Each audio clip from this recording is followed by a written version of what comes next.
Hello my dear beautiful bastards and welcome to Prey. Prey is the new game from Arkane Studios, the creators of Dishonored. It is a first-person open-world space alien shooter with stealth and RPG mechanics along with a responsive and systemic environment that remembers your every fart. Those of you who are a bit older may remember a game called Prey that also had aliens and a spaceship. This game has absolutely nothing to do with it, but it is the same intellectual property that is owned by Bethesda. Some may say that's purely a coincidence, but those same people believe that Apple are innovating by removing microphone jacks. It's pretty clear they're using the IP to get some extra attention to a game that is basically a new story in a new setting. Speaking of the story, we know that the game takes place in 2030 on board a spaceship called Talos I, owned by the TranStar company, a galactic network of microphone jack providers. The spaceship used to be a research center for strange alien life forms that got caught after murdering a few astronauts. After a while, the aliens broke free and murdered the scientists, upon which the ship was abandoned. Years later, the ship was reacquired and used to advance mankind with the help of the alien powers. Human greed and recklessness is timeless, as the story of this game proves, because the aliens broke free yet again, and this is where Morgan comes into play.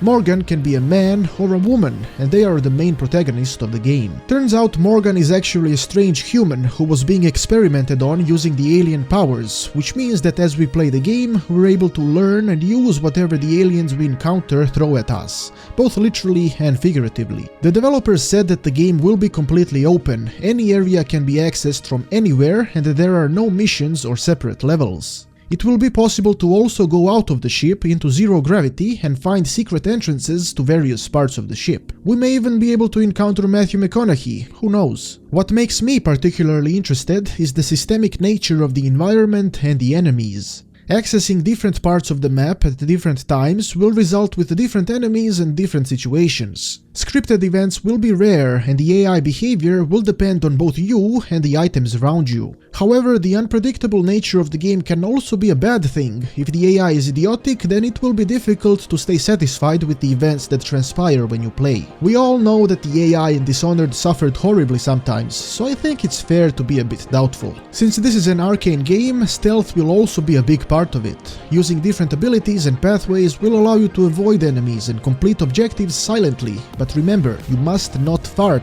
The enemies will both hear and smell you. With most stealthy situations, sound becomes quite important, and we have seen from the gameplay so far that the sound design is fucking amazing, man. Mick Gordon is a master of space music, and I have no worries that the sound will improve the game in every way. What is particularly interesting are sound triggers during the game. The sound changes based on the situation in the game. If the alien sees you, if they are aware of your presence but don't see you, or if they're just a specific type of alien. Speaking of types of aliens, we know about a few. The Mimic is the most common one, and they can transform into any object within the game. This is both freaky and awesome, because the systemic nature of the game will make this completely unpredictable, and guessing which item may potentially be an alien will probably make you scared, or at least a little bit paranoid. We've got the Weaver, who is able to create entities. I don't know what this means, but I can only assume it's not good, and probably should be avoided and/or killed as soon as possible to prevent more entities from being created.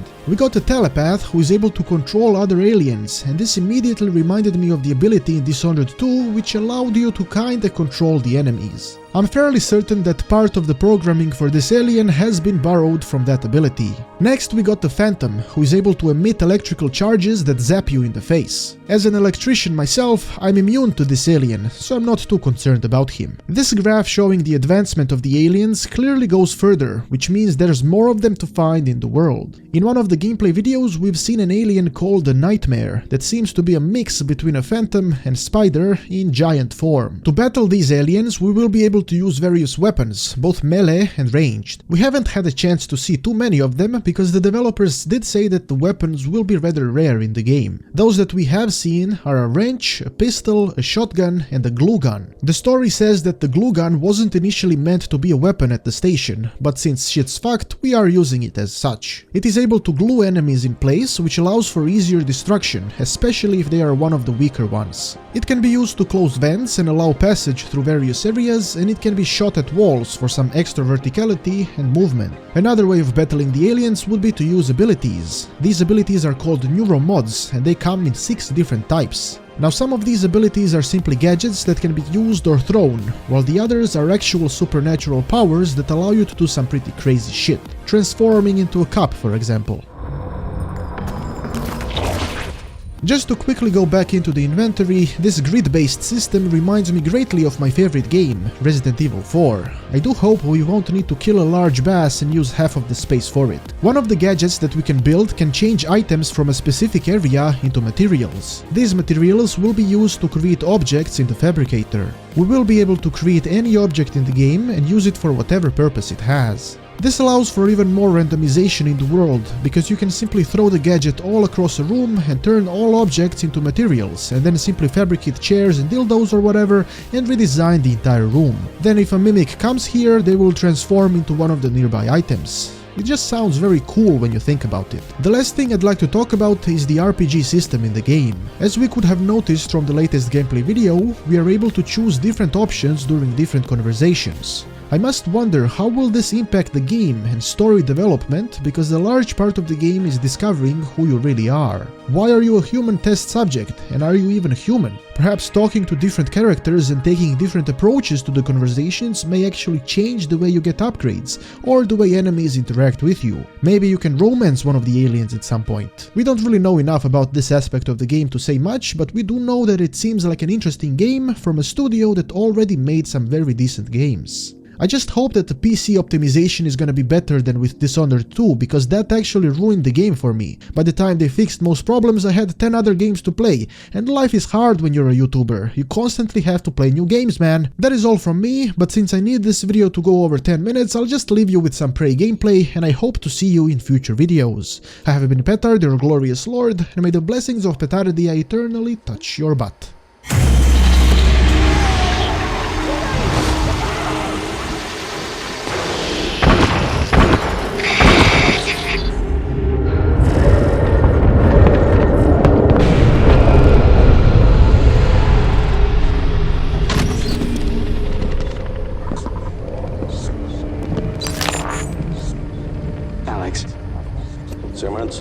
What's going on?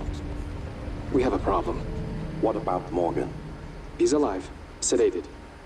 Clean it up. I'm on my way. Got it. Good morning, Morgan. Today is Monday, March 15th, 2032.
Yesterday was real. If you want to know what's going on, first, you need to get out of your apartment building. You're not safe.